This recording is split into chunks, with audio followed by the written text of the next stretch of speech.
Imagine waking up to a world that's as clear as your dreams. With Zeiss Smile technology, this is your reality. At Fichte, Endel, and Elmer Eye Care, our mission is your vision. Conducted by a team of expert surgeons leveraging leading-edge technology, our procedure is safeguarded, swift, and tailored to your eye care needs. Say goodbye to the limits of glasses or contacts. Embrace a world where your vision keeps pace with your life's aspirations. Contact us today at 800-309-2020 or visit us online at fichte.com. At Fichte, Endel, and Elmer Eye Care, we are focused on you.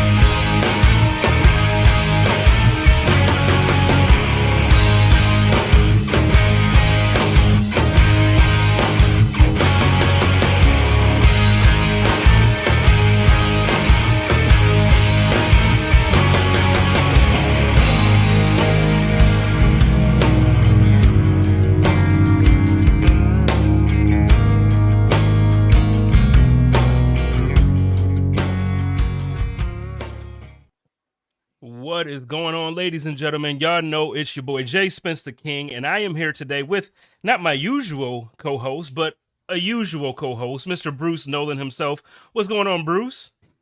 Dude, it's a party all the time. Disco balls, dancers, dubstep, the whole thing. Every single time, and I love having Bruce here. He's filling in for our boy Joe Miller today, who is always as busy as normal, so he'll be back next week. But we got our usual suspects in the comments, and it's always good to see everybody. I love to see my girl B. Richard Rush is in the building.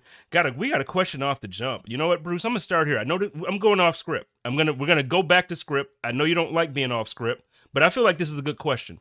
Derek says, can we talk about Eric B. from Washington as a possible solution to the offense? I know this is never going to happen. I'm just playing devil advocate here. Top quarterback, electric wide receiver, athletic tight end sounds familiar to me. For those listening by pod, he's talking about Eric Bieniemy, the former offensive coordinator to the Kansas City Chiefs. And now he's with the Washington Commanders.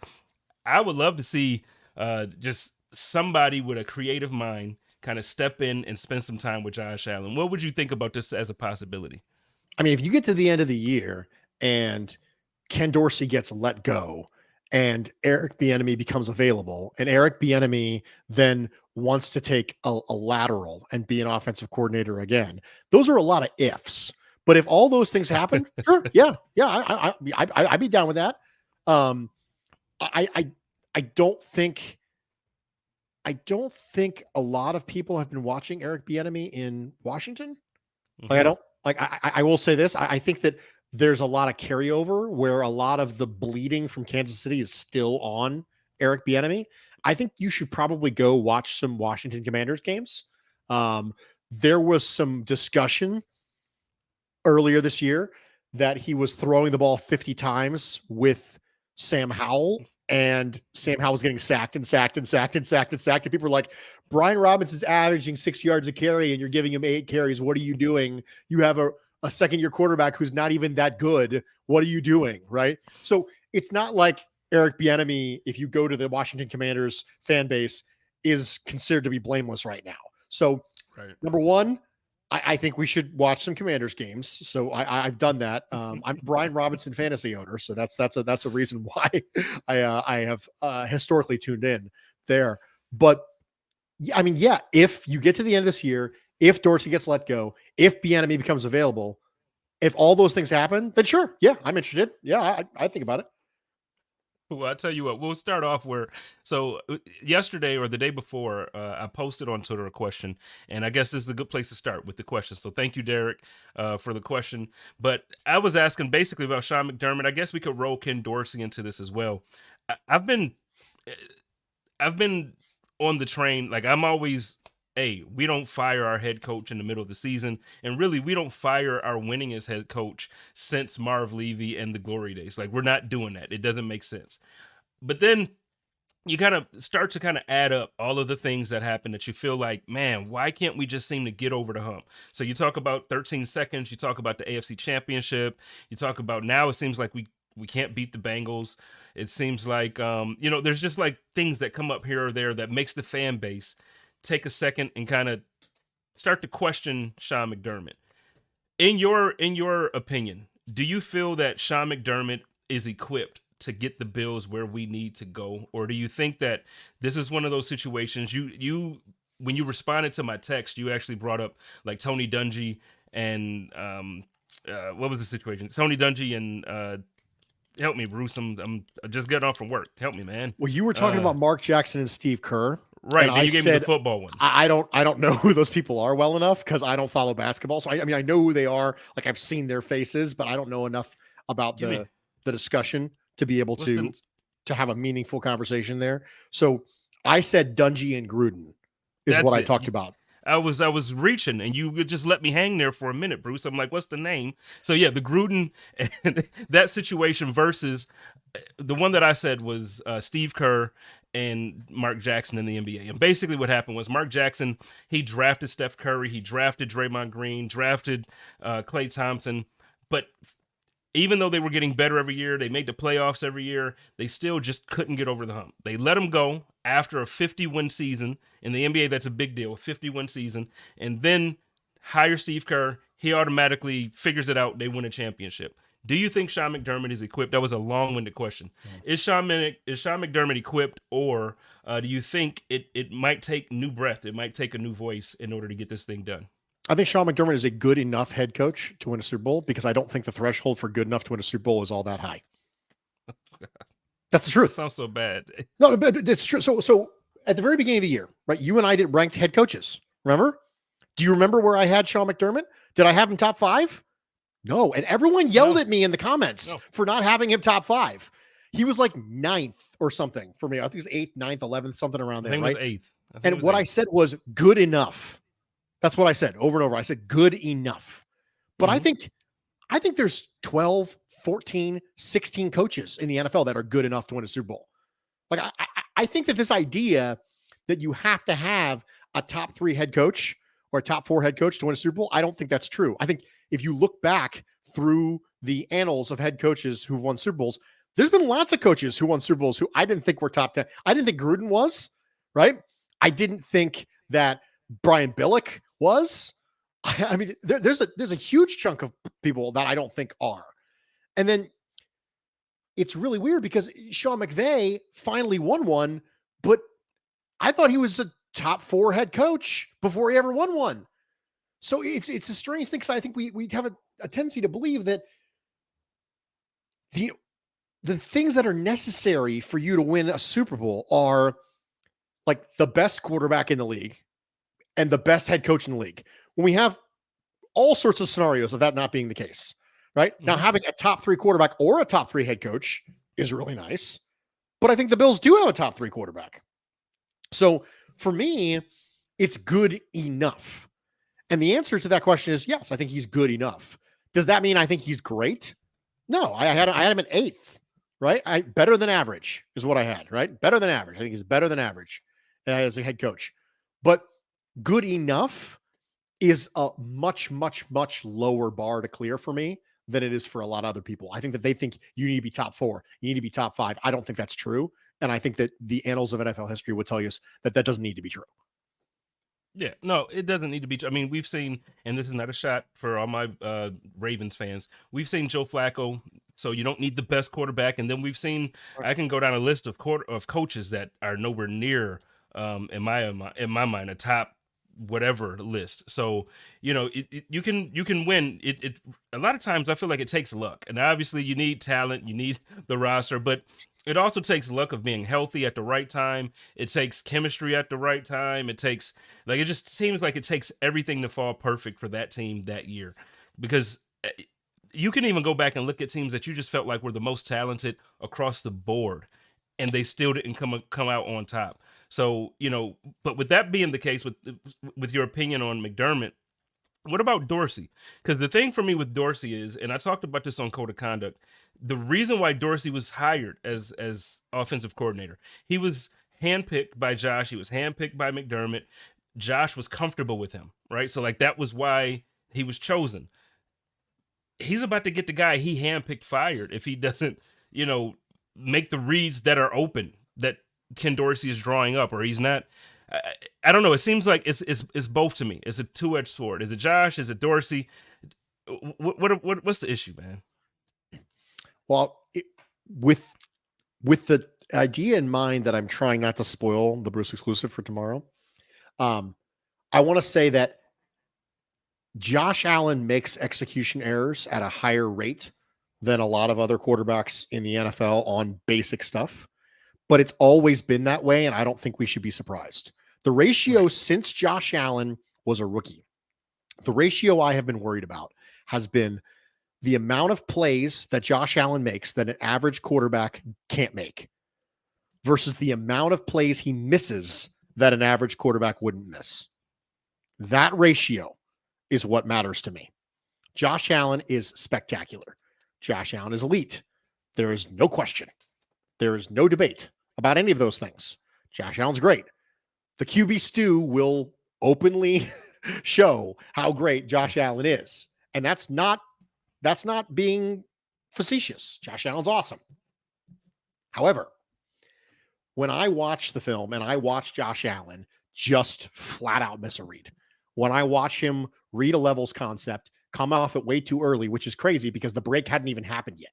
Like he shouldn't have even come off of it because he didn't have to make that call at that point. The decision point for him to make a read on that levels concept hadn't even occurred yet. Like he hadn't even had the opportunity to make a call and he moved off of it and then gets sacked. And I go, what was that? Like what was this? Like, what were you doing? Like, this is not advanced quarterback stuff. This is basic QB stuff. Now, the reason why he's able to historically make up for that is because he'll make spectacular stuff happen that other quarterbacks cannot make happen. There was a throw he made to Stephon Diggs against the Bengals where it wasn't even the right read. It was just so good of a throw that it didn't matter. And he can do stuff like that. He can be wrong and still have the play go right because that's how good he is, right? That's how much arm talent he has. But imagine what would happen if he made great plays like that and also didn't have the misses. Mm-hmm. And so Josh Allen, not blameless in this scenario, right? And I refuse to operate in a world where he's blameless because literally every single person who watches film is pointing these things out to you. Like, I'm not the only person. Like, listen to Joe Marino, listen to Eric, listen to Greg Thompson, listen to Aaron Quinn, listen to all the people, every single person who's going through the film, they'll tell you, look at these things Josh Allen screwed up. And you go, no, he's perfect. It's got to be Dorsey. No. Dorsey's got a whole list of other flaws that we need to go through, right? Dorsey is a significantly progression read offenses. He's not scheming up explosive plays. He's not trying. He's hoping that the explosive plays come from the efficient operation of the offense. And that's not good enough in today's NFL. In today's NFL, you cannot hope that the efficient operation of your offense will naturally lead to massive explosive plays. You cannot do that. You have to decide, I am going to attack this defense with this play at this time. We're going to draw it up for this guy with this throw. And if it doesn't happen, I have a superstar alien quarterback who can run around and try and make something happen in the backyard. But it's not enough of those things. It's not enough of those things sprinkled in. Now, you can't run an entire offense like that. You can't, right? The overwhelming majority of the offense is always going to be, look here, do this, read this, make the right throw. That's always going to be it. But we need that other stuff because that's what Josh Allen does. You can draw up some crazy crap in the sand because you have Josh Allen. Traits give you options. And right now, Ken Dorsey is not taking advantage of the options he has. So yeah, I got problems with Dorsey too. Everyone seems to think that anytime I criticize Allen, it's because I love Dorsey. And anytime I criticize Dorsey, it's because every time let me try that again. Anytime I criticize Allen, it's because I hate Dorsey, right? Oh, it's because I love Dorsey. All right, this is not going well. I'm not doing well with this. We're with you though, Bruce. You know what I'm talking about. But it's been a long day, guys. So I appreciate your patience with Bruce as he's going through these things. So for me, I have a separate list of issues for both Allen and Dorsey. And so when I say, whose fault is it, right? I'm never going to tell you one person, ever. Instead, I'm going to qualitatively tell you the specific faults of that person. And that's what we should be doing. Because we say it's the ultimate team game, and we agree, a lot of us agree anyway, that wins aren't a quarterback stat. And then somehow we think that the solution is simple because the problem's simple. But the problem isn't simple, so why would we think the solution's simple? Well, oh man, it's complicated. Fire Dorsey. Well, I mean, yeah, that probably takes care of a chunk of this stuff, right? Firing Dorsey probably takes care of this stuff. I'm gonna go ahead and try this again because Roy says he's really confused. I'm gonna go ahead and try this again. Okay. When I criticize Allen, people think it's because I love Dorsey. And when I criticize Dorsey, it's because people think I'm defending Allen. And that's not true. I'm criticizing them for qualitatively the things I believe they should be criticized for. So for me, that's what it's about. It's not about yes or no. It's about qualitatively, what are the things that you are criticizing for? And this is where it comes back to this is going to sound really crazy, just knowing ball. Because if ever there is a time when it exposes people who don't know ball, it is when the team is doing poorly. And that's the truth.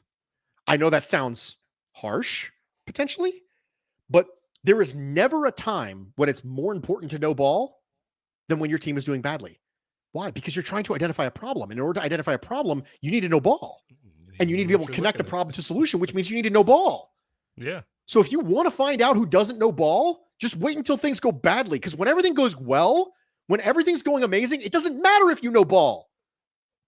Because you're just praising everything. It's great. It doesn't matter if you know ball. Anybody can follow a team and evaluate things that are going really well. Anybody can do that. But being able to identify why it's not working is hard and slow and complicated and nuanced and all the things that we don't want to be because we're mad.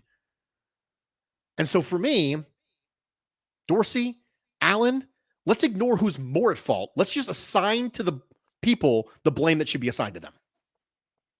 Well, in a perfect world where people were, if we were actually logical about things, then that would work, Bruce. But, in Bill's Mafia and, in sports in general, we can't do that. But no, I agree with you. And I think when you look at, again, it's Josh. He has his faults. You have Dorsey. I think Sean McDermott has his faults when it comes to the offense as well. And one of the things for me, and I talk about this in my article this week coming up for pregame rumblings, where I talk about even just on the simplest level of things. I'm not breaking down the film on my podcast and stuff the way you and other people do, but one of the things for me that I do notice, and tell me if you feel like this is something that this isn't an X and O's things. This is just a person who's been in any type of competitive sports thing.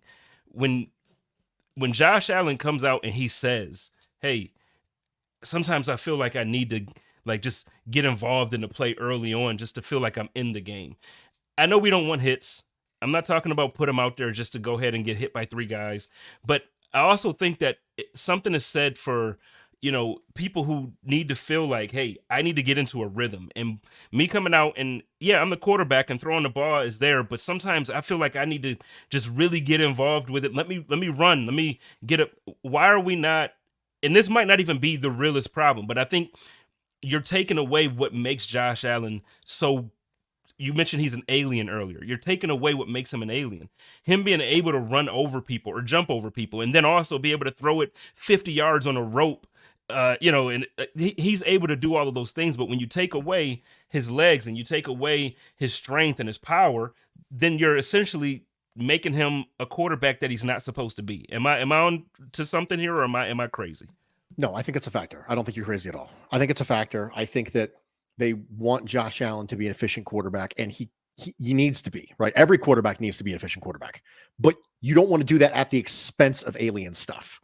You need to have a couple alien stuff, because everyone's like, oh, well, Dable had him be an alien and Ken Dorsey has him trying to be efficient. No. The difference between those two is like 5 plays a game. And that's what I'm arguing for. I'm arguing for those shot plays. I'm arguing for a couple runs. I'm doing that, and it matters. Those things matter. And so those 5 or 6 plays, they lead to explosive plays, and explosive plays matter. Jesse asked me, if Allen's below average decision-making is a known quantity, is it incumbent on Dorsey? I don't think Allen's a below average decision maker. I don't think that's right. I think that he's below elite when it comes to that stuff. I think there are quarterbacks, specifically Joe Burrow, I think is probably the best processor in football right now. I am continually blown away when I watch Joe Burrow in all 22. He just makes the freaking right call every time. It's like he's robotic. And then he still has the creativity to be able to do a little thing when the play breaks down. Now, he's not an alien like Josh Allen is, but he still has that ability to create, which most of the time, those two things don't go hand in hand. Those elite level processors who can play within those elite level processors that can play within the structure of the offense, but then also create when that's not there. That's not common. So Burrow is great, right? Now, what I said was that there's a ratio that I'm worried about that I always keep an eye on. How many plays is Josh Allen making that an average quarterback can't make? And then how many plays is Josh Allen missing that an average quarterback wouldn't miss, right? So as long as the first number is markedly higher than the second number, I'm fine with that. Because everyone has plays that they miss out on that an average quarterback would make, right? It's just a bad play, right? It's just a play that normal processing. So it doesn't mean that he's a below average processor. Now, I think he's a below elite processor for sure. But I think he's fine when it comes to the processing stuff. I think he's fine overall. But that's not the thing that makes Josh Allen an alien. Like, you can't build an offense around the thing that Josh Allen does okay or slightly good. You should build an offense with that stuff, but also adding the stuff that he does better than anybody. And that's my problem with Ken Dorsey's offense, is that the overwhelming majority of the offense is built around the thing that Josh Allen does fine. Right? Does fine. Mm-hmm. And he's still doing great. Like, Josh Allen is still playing really well overall, but he's not playing as well as he could. There's leaving meat on the bone. There's opportunity cost there. And I think a big part of that is the stuff that Dorsey didn't add. It's opportunity cost. It's stuff that's not in there. It's not the stuff that is in there. It's the stuff that's not in there.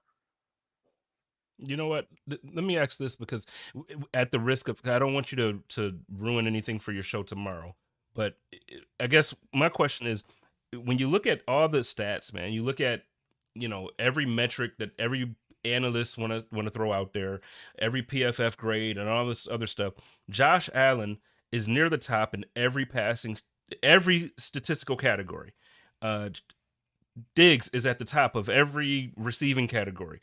Believe it or not, James Cook is top 10 in rushing yards this season. The offense is moving the ball. Why does it not feel like Josh Allen is the MVP? Why does it not feel like the Buffalo Bills are one of the best teams in the league? Well, I mean, we're 5-4, so that's probably why it doesn't feel like it. But with all of these metrics and everybody, because even Matt and I go back and forth. Not Matt B, the other Matt. We go back and forth because he's like, but Spencer, the offense is good. It's the defense. I know the defense is beat up, but man, it just doesn't, all the metrics, it just doesn't pass the eye test. And my eye isn't the only one that it needs to pass, but I'm telling you, it just doesn't pass the eye test, Bruce. No, it doesn't. And I think this is where it's incumbent on you. I think a lot of people, this goes back to no ball, I think. I really do. But instead of no ball, I'm going to say no analytics. Just, you got to know them. I think people start using these metrics and they have no idea what they're actually measuring. Mm-hmm. I truly believe that. And the reason why I spent such a long time explaining QB stew, the reason why I spent the article that explains QB stew is like 4,000 words long. And the reason is because you need to understand what these metrics are actually measuring.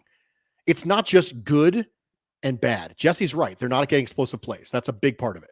Because a lot of this stuff, DVOA, EPA per play, for example, they're measurements of how easy it is for the team to move the ball.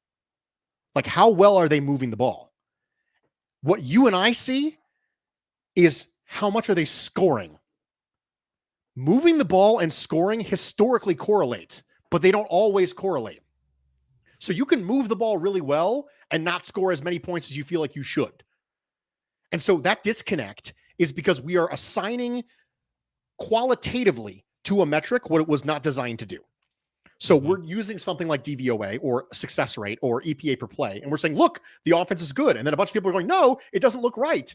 It's because what those things are measuring is not what you are saying that they're measuring. They are measuring how well you are moving the ball. And the Bills are moving the ball, but they're also having big negative plays that kill drives. And they're also turning the ball over, and they're not scoring touchdowns as much as they should. These things matter. So at the risk of spoiling my show tomorrow, Jesse's right? They don't get explosive plays. That means they need 2-3 first downs per drive at 50%. That's a low touchdown probability. Yes, is the answer. I'm trying to ask around certain things. It's just hard. Yeah, it's we're screwed. I'm spoiling a huge chunk of it. I spent a massive amount of time on this, and we're just getting the whole thing spoiled right now. So it is what it is. Let's pivot then, because I mean, I think we got a good portion of the conversation in there. It's just frustrating for most of the fan base, and I'm sure most of us who do content, even to continue to have these conversations. It seems like, every other week, like then the Bills come back, have a good game, and then we have the same issue that we had the week prior. And so, but let's pivot. I do want to talk a little bit about the defense. So I think one of the metrics and all the stuff that's coming up is how the first 4 weeks of the season, obviously the defense played lights out. They were one of the best defense, but then you lose 2 all-pro players, another guy who probably was going to be an all-pro this year in Daquan Jones. You lose that type of talent. You can't just replace it. So the defense hasn't been playing as well. They've been tired, especially like this last game. I feel like I could be wrong here. Again, I didn't break down the film, but I feel like that time of possession in this last game really killed us. How do you see the defense and the injuries that we've sustained and just the way that they're playing now? How is it affecting the offense? My concern is average starting field position. A major concern of mine.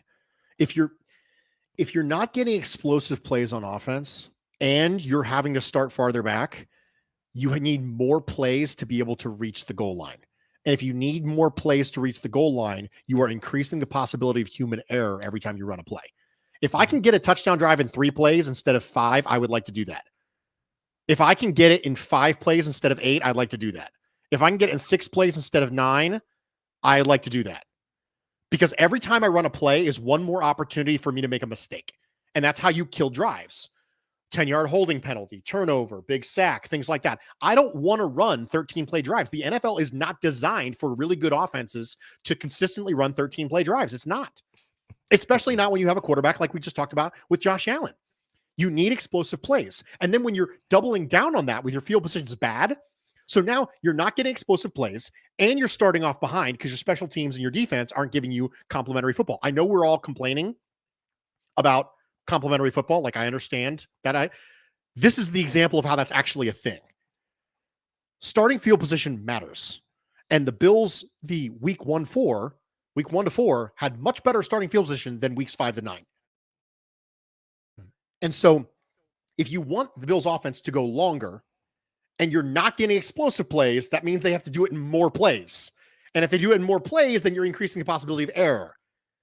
This is the problem right here. This is the reason why we're having issues. And so for me, you need to be able to manufacture explosive plays, and you need to be able to have your defense and your special teams set you up so that you can score quicker. You can score in fewer plays, because the more plays you run, the higher chance you're going to have of that drive not converting to points. I don't want to run 13-play drives. That's bad. I want to run 6-play drives. Right? I want to get explosive plays and I want to score points that way. But if you're going to make Josh Allen, who we've already established that's not Joe Burrow. That's not who he is, right? A different type of player. He's not going to make the right call 99% of the time. That's not the way he plays. You're going to force him to win in a way that he is less elite. And I don't want to do that. So there you go. Yeah, no, I'm with you. It's been frustrating. Injuries obviously are more frustrating because you know what team we had. Like when you just know that a lot of these defensive efforts wouldn't have looked the way that they've looked if we had Matt Milano, Daquan Jones, and Trey White. You just know it. One thing that has changed that I do like, Sean McDermott has kind of moved around. primarily Jordan Poyer, but we've also seen Hyde kind of used in this role too, kind of like a hybrid linebacker at moments where they come down and help with run support, or they, apply some pressure on the quarterback. First, so it's a two-part question. First, how do you like this? How do you feel about it? And then secondly, how do you feel about it long term, like for the season? Because my concern is, I know, my boy Poe he's a thumper. He he likes to get out there and put body on people, but at the same time, I do have a concern about him maintaining his health for his season if he's doing this. And same thing with Micah. Like, we still really haven't gotten an update about his injury in a way. He was injured Sunday, but same thing. Do you think that the way that they're being used can last for the year? I do, and I'm actually happy about it. I Okay. want more 3 safety looks because I trust Jordan Poyer to make the right call when there's an offense throwing a bunch of nonsense at him when it comes to motion and shifting, much more than I trust Tyrell Dodson, especially Dorian Williams in those positions. Jordan Okay. Poyer, when he's playing 15 yards off the line of scrimmage, coming from distance and tackling was one of his strengths. Running the alley and being able to make a play in space, that was a Jordan Poyer strength. As you start to age, if I can get you closer to the line of scrimmage, that actually lessens any impact that maybe if your athleticism starts to wane a little bit, I can make up for that by putting you closer to the line of scrimmage, right? Because then you have less distance you have to cover, because every step is an opportunity for you to fall behind when it comes to athleticism goes. I am completely good with Jordan Poyer and Micah Hyde playing down in the box because I trust them to not get their heads spun in a circle when Mike McDaniel throws all sorts of nonsense at you. And so for me, when I watched the Patriots and I watched Dorian Williams against the Patriots, I went, oh no. Like that's the reason why Tyrell Dodson's out there, because Dorian Williams is just completely out of position, right? All over the place. So for me, I trust Jordan Poyer to be where he's supposed to be when he's supposed to be there. And linebackers in the second level are so incredibly important to the Buffalo Bills. And now we're down 2. We're down Matt Milano, and we're potentially down Terrell Bernard. Any chance you get to put Jordan Poyer and Micah Hyde down there, I'm going to take it. Like any chance, because just any chance. So I'm down with it. Okay. Well, you know what? We didn't even talk about the Bengals game. So before we move on to the next game, I'm not going to go to. I feel like the content that's been out, and then again, I know you have Stu tomorrow, but I'm sure you kind of touch on the game a little bit. And we've had Joe Marino's show, and we've had Off Tackle, and we've had them all. So I do want to know your final thoughts on the Bengals game, kind of how you feel about it, and then just at this point, we're halfway through the season. So before we move on, what would be your grade at this point through 9 games for the Buffalo Bills? What's your grade for the Bills halfway through? I think the Bills right now are at a C- for me. Mm-hmm. I think that if you consider a C to be the top of the bell curve, right? You're kind of lumping a bunch of people there. I would say it's slightly below average relative to expectation. Now, that doesn't mean I think the Bills are a slightly below average team. That's really important. I didn't say the Bills are a slightly below average team. I am grading them based on expectations and reality, because expectations minus reality equals disappointment. And so for me, I'm disappointed with a lot of what I've seen from the Buffalo Bills. I'm disappointed with a lot of what I've seen from Dorsey. I'm disappointed with a lot of what I've seen from Sean McDermott. I'm disappointed in the injuries, but that's just the way it is, right? I'm disappointed in some of the mistakes I've seen from Josh Allen. I'm disappointed in a lot of things. And so for me, C- is right about right, because it feels like this. And that's how I feel. Mm-hmm. And so does that mean the Bills could go on a run and I can feel better? Sure. But right now, C- feels to me. And so that's what I'm good at. Yeah, I think that's fair. I couldn't go any lower than that, because at the same time, we're still technically a game out from the AFC East. We're still in a position to kind of control our destiny. If we go on a run and we do things that we're supposed to do, then we'll be good to go. We're going to move forward. Now, Bruce doesn't participate in this part of the show, but it's going to be a little different. He's not going to give us a prediction, but it's third down. So y'all know With third down, that means y'all give us your game prediction. Y'all give us your Josh Allen stat line prediction. What I'm going to do is, instead of ask Bruce about his prediction, I'm going to ask him. I want your real assessment of what we're going to go in, like what we're going to see next Monday, because it's kind of interesting to me, man. I look at Russell Wilson. We talk bad about him this season, and last season he really deserved it. But this season, the primetime game that he's on TV in front of everybody against the Chiefs, and he completely bombs it. I think he had like 95 yards passing or something crazy like that.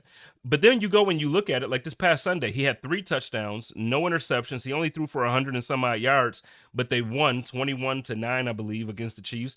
Then you look at other games this season where, he's not playing lights out by any means, but he has 16 touchdowns to only, I think, 4 or 5 interceptions. He's not losing games for the team. The team isn't winning, so he's not winning them for him, but he's not really the overall problem, at least the way that I've seen it. What's your assessment of Russell Wilson and what we're going to see next week on Monday night? I think Russell Wilson is playing meaningfully handicapped. Like Sean Payton came in and really put bumpers on that offense. I mean, it's a lot of runs. It's a lot of, it's a lot of simple reads. There's not a lot of intermediate stuff, which never really been Russell Wilson's game, but it is. I mean, Russell Wilson got handcuffed in that offense. It's very clear that Sean Payton doesn't trust him overly, but he's playing better than he was before. And you can make an argument he's playing better than he was before because Sean Payton doesn't trust him. Like he's being asked to do much less than he historically has. Ralph Wilson in the comments says he's an expensive game manager. I think he's an expensive game manager with an explosive deep ball. Russell Wilson still to this day throws one of the best deep balls I've ever seen, like best ever. Yeah. I mean, it is an absolute thing of beauty. So take a game manager, which is true, okay, but then add in the fact that at any given time he can throw just a rainbow for 60 yards, and it's just a very strange. It's a very odd situation because normally quarterbacks win in the intermediate part of the field, right? Russell Wilson has never won meaningfully in the intermediate part of the field. It's always been dink, dink, dink, dink, play action, gigantic bomb, right? And so we're just seeing more dinks and less play action explosive bombs from Russell Wilson. It's just a very strange offense. Like you look at his spray chart and you're like, what is this? It's almost the type of thing you would prop up for a rookie. Like it almost looks like what you're going to see from Aiden O'Connell in Las Vegas. I mean, the second that the Raiders got a new head coach and they said that Josh Jacobs is the heartbeat of this offense, you knew what you were going to get. You were going to get 26 carries, right, a game from Josh Jacobs and like 19 pass attempts from Aiden O'Connell, and it was all going to be play action, short routes, and then occasionally you get a rainbow. Like that's what you're seeing from Russell Wilson. He's being treated like he's a rookie, right? Now that doesn't mean he can't play. That just means it's a very minimalistic, it's a very don't make a mistake sort of offense. Now, when it comes to the defensive side of the ball, Vance Joseph is going to come after you, and I think there's an opportunity. We were talking about explosives. If you don't get explosive plays against Vance Joseph, you ain't getting explosive plays. Because I know that the Kansas City Chiefs didn't get them, but they don't have the receivers that the Bills do. Right. So, I mean, Stephon Diggs is better than any wide receiver the Chiefs have had in a long time, apart from Tyreek Hill. And so, for me, it's a situation where I really, really believe that, had to sneeze.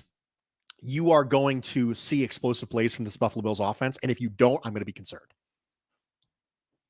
Well, I'm hoping so because you know what? I didn't even send you this question and I should have. So I'm going to ask this because we see weeks where we get an explosive play or two or just a big game in general from Gabe Davis. And then we see like this last week, he had 2 targets for no receptions, no yards. Is it that he's not gaining separation? Is it that Josh is just missing him? Is it like because you talk about explosive plays and you said it, this is a game where you expect to get him. And Gabe Davis is typically that guy. To start the season out, he had 4 touchdowns kind of right off the bat. 30-yard touchdown here, 25-yard touchdown there. We got to get him. What the heck is happening with Gabe Davis in this offense, man? He is the same person he always was. I don't think anything is happening with Gabe Davis. Gabe Davis is the same player that he's always been. If you look at where he's winning, it's the places he's always won. If you look at where he's losing, it's the places he's always lost. So Gabe Davis is a player that I talked about extensively this offseason. I flat out said, I don't want him to be number 2 in targets on this team. Because if he's number 2 on targets, you're not running the most efficient offense that you can run. Because the places where he wins is meaningfully down the field with size and ball skills. Like, that's who Gabe Davis is. That's not the archetype of a number 2 receiver in today's NFL. You need a player who can win the short and intermediate parts of the field. Now, winning deep is great, but that's the cherry on top. You need someone who can win the short and intermediate parts of the field.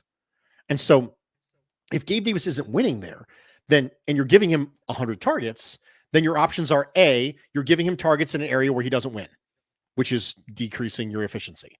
Or you're giving him all the targets in players where he does win, which is way down the field. So now your ADOT gets way out of whack because you're throwing the ball down the field way too much, right? And now, again, what happens to your efficiency? It takes a nosedive. Either way, if he's your number 2 receiver, your efficiency is going to go down. So I've been saying this entire offseason, I said draft day. I dropped a podcast on the first day of the draft saying I wanted a target, a pass catcher who could be the number 2 target for this team in the short and intermediate parts of the field, and you could funnel offense through him. We got it. It's Dalton Kincaid. He's that guy. He is the prince who was promised, ladies and gentlemen. He is 100% that good. It should be Diggs, Kincaid, everybody else. Shakir's part of that, right? Diggs, Kincaid, everybody else. That should be the passing offense moving forward. I think our offense should look a whole lot like the Chiefs' offense when it was Hill and Kelsey. Like, the share that they had between the targets, make that between Diggs and Kincaid. And then, like you said, everybody else. I like the emergence. I love everything that I'm seeing out of Shakir over the last few weeks. Love it. Kincaid, listen, I think Kincaid had a really good game. I was disappointed in the turnover. I get it. He's a rookie, so everybody wanted to say that it wasn't a big deal. To me, it was a big moment in the game. I thought the Bills kind of had some momentum going, but it didn't mean he had a horrible game. It just means that he had a bad play at a big moment. You can't turn the ball over. Fumbles are bad. I don't care. And maybe you see that differently, Bruce, but I just feel like, we got to stop giving excuses. Because even Josh, everybody, we want to give excuses when guys make bad plays. I'll praise him when they make great plays. He made a bad play. Roy asked, Davis did well against Tampa short intermediate. What happened? Tampa was playing way off is the answer. Yeah. Tampa was playing way off, like absurdly off. And it was to cover for the fact that they were going to bring pressure. And so it was a whole thing. It was a very, very, very different scenario for Gabe Davis against Tampa Bay than I've seen recently. And so that was I would not be expecting that very often moving forward. So I'm completely fine with Gabe Davis, right? But I don't want him as a number 2. I haven't wanted him as number 2 for a long time. And number 3, number 4, vertical slot, things like that. I'm fine with all this stuff. But it's the same scenario.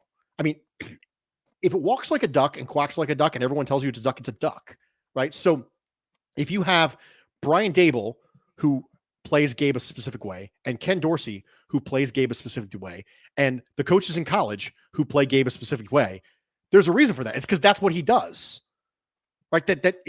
Everyone else is telling you that it's a duck, and you keep trying to tell me it's not a duck. It's a duck.